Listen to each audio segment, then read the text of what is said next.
নমস্কাৰ মই নয়ন ফিজিওথেৰাপিষ্ট ফ্ৰম গুৱাহাটী আজিৰ ভিডিঅ'টোত মই স্লিপ ডিছৰ ওপৰত আলোচনা কৰিম আপোনালোকে হয়তো কোকালৰ বিষয়ৰ কাৰণে ডাক্তৰৰ ওচৰত যাওঁতে ডাক্তৰে কোৱা শুনিছে যে আপোনালোকৰ স্লিপ ডিছ হৈছে সেইবাবে আজিৰ ভিডিঅ'টোত মই আপোনালোকক ভালকৈ বুজাই দিম যে স্লিপ ডিছনো হয় কি আৰু এই স্লিপ ডিছ হলে আমাৰ কোকালত বিষ কিয় হয় আৰু লগতে আজিৰ ভিডিঅ'টোত মই আপোনালোকক স্লিপ ডিছৰ পৰা মুক্তি পাব পৰা একেবাৰে সহজ কেইটামান এক্সাৰসাইজ দেখাই দিম যিকেইটা এক্সাৰসাইজ আপোনালোকে ঘৰতে কৰি এই স্লিপ ডিছৰ পৰা মুক্তি পাব পাৰিব সেইবাবে যদি আপোনালোকৰ মাজৰ কোনোবাই এই বিষয়ৰ প্ৰতি জানিবলৈ ইচ্ছুক তেতিয়াহলে এই ভিডিঅ'টো একেবাৰে শেষলৈ চাওক এতিয়া আমি ভালকৈ জানো হওক স্লিপ ডিছ মানেনো হয় কি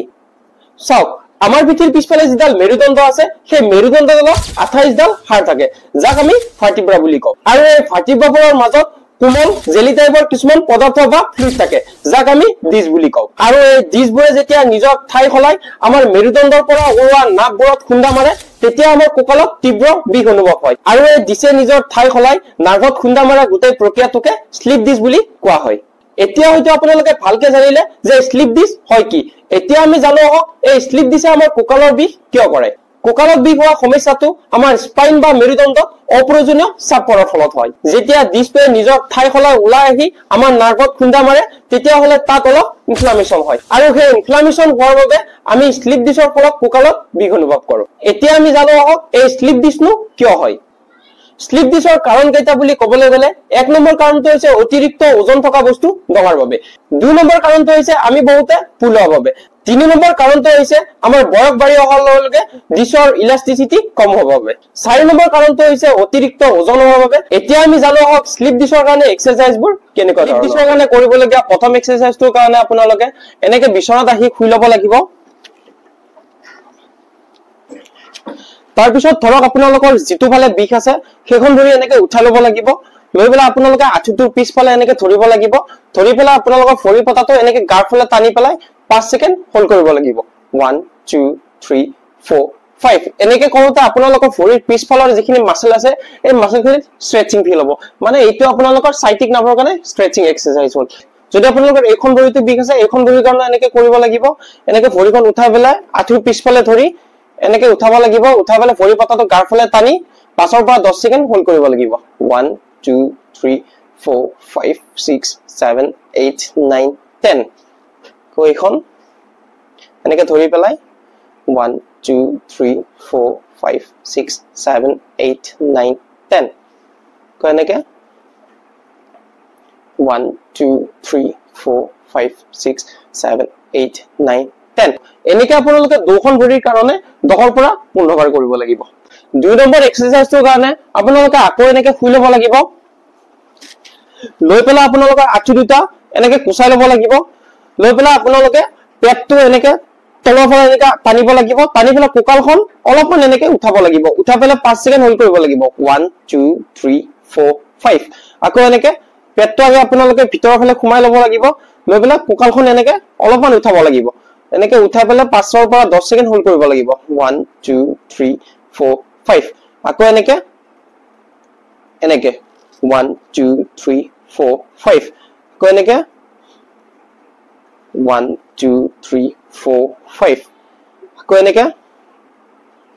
1 2 3 4 5 এনেকৈ আপোনালোকে এইটো এক্সাৰসাইজ 10 পৰা 15 বাৰ কৰিব লাগিব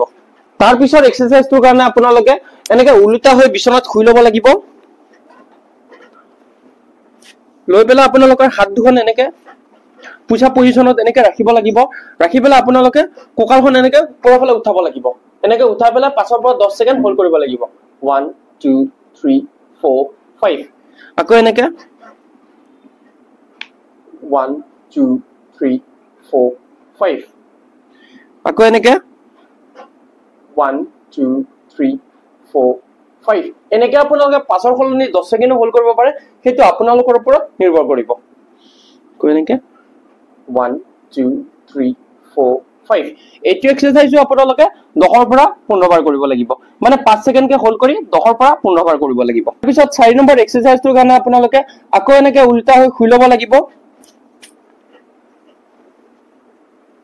লৈ পেলাই আপোনালোকে হাত দুখন এনেকৈ ৰাখিব পাৰে বা আপোনালোকে এনেকৈ ৰাখিব পাৰে ৰাখি পেলাই আপোনালোকে ভৰিখন এনেকৈ সিধা উঠাব লাগিব উঠাই পেলাই এনেকৈ 5 পৰা 10 সেকেন্ড হোল্ড কৰিব লাগিব 1 2 3 4 5 তাৰ পিছত এইখন 1 2 3 4 5 আকৌ এনেকে এইখন 1 2 3 4 5 আকৌ এইখন 1 2 3 4 5 এনেকৈ আপোনালোকে এইটো এক্সাৰসাইজ দুখন ভৰিতে 5 পৰা 10 সেকেন্ড হোল্ড কৰি 10 পৰা 15 বাৰকে কৰিব লাগিব তাৰ পিছত 5 নম্বৰ এক্সাৰসাইজটোৰ কাৰণে আপোনালোকে এইটো পজিশনত এনেকে থাকিব লাগিব মানে আপোনালোকে এইটো এক্সাৰসাইজ যিটো মই কথা কম এইটো এক্সাৰসাইজৰ নামে হৈছে কেট কেমেল পজিশন মানে আপোনালোকে মেকুৰীৰ দৰে এনেকে থাকিব লাগিব থাকিবেলা আপোনালোকে যেতিয়া পিঠিটো ওপৰৰ ফালে উঠাব তেতিয়া মুটো এনেকে তলুৱা হৈ থাকিব তাৰ পিছত আপোনালোকে যেতিয়া পিঠিটো এনেকে ঘুমাই দিব মুটো এনেকে ওপৰৰ ফালে হ'ব ঠিক এনেকে 1 2 3 4 5 6 7 8 9 10 এনেকৈ আপোনালোকে এইটো এক্সাৰসাইজ 10 পৰা 15 বাৰ কৰিব লাগিব তাৰ পিছত এক্সাৰসাইজটোৰ কাৰণে আপোনালোকে এইটো পজিশনতে ৰব লাগিব ৰৈ পেলাই আপোনালোকে এনেকে গুৰা আপোনালোকৰ গুৰা দুটা এনেকে বহিব লাগিব এনেকে 1 আকৌ এনেকে 2 আকৌ এনেকে